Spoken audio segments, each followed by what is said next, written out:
Celeste is a small indie game made and published by Matt Makes Games, and it explores the adventures of a young girl named Madeline as she explores Celeste Mountain, hoping to eventually reach the top.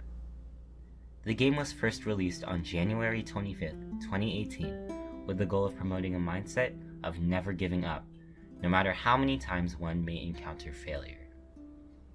Originally rated as an everyone 10 and up game, the game targets those in their early teens who need something to spark inspiration for themselves, or adults who are seeking the next beautiful game with both an amazing soundtrack and amazing visuals.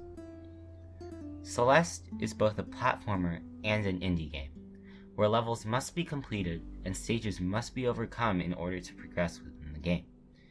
It could have taken inspiration from earlier classic platformers such as Super Mario Bros., where the ultimate goal is to avoid obstacles and eventually reach a final destination.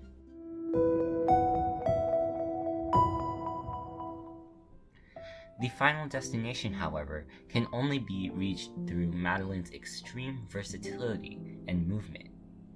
She is able to run, jump, grab, climb, and even perform dashes in midair.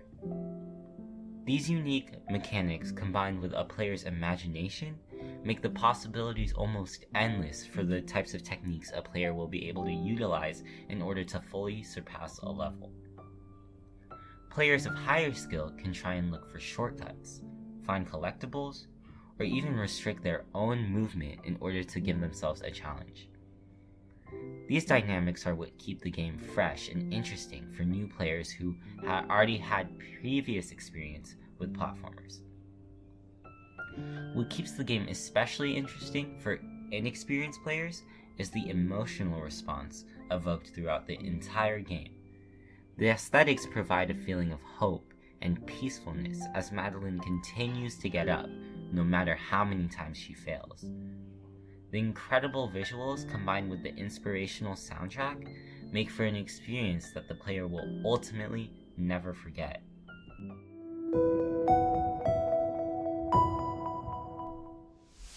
Speedrunning as a queer subversion of gameplay has existed for many years.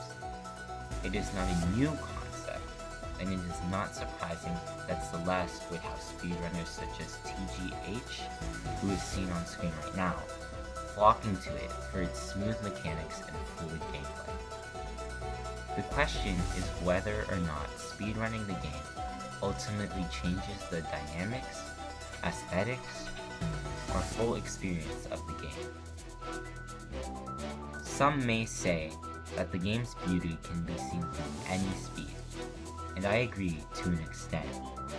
However, the true pace that the game should be played at is much slower than that of speedrunners. While the game may look exciting and impressive, the overall emotional response that speedrunners express when playing Celeste at a fast pace is much weaker.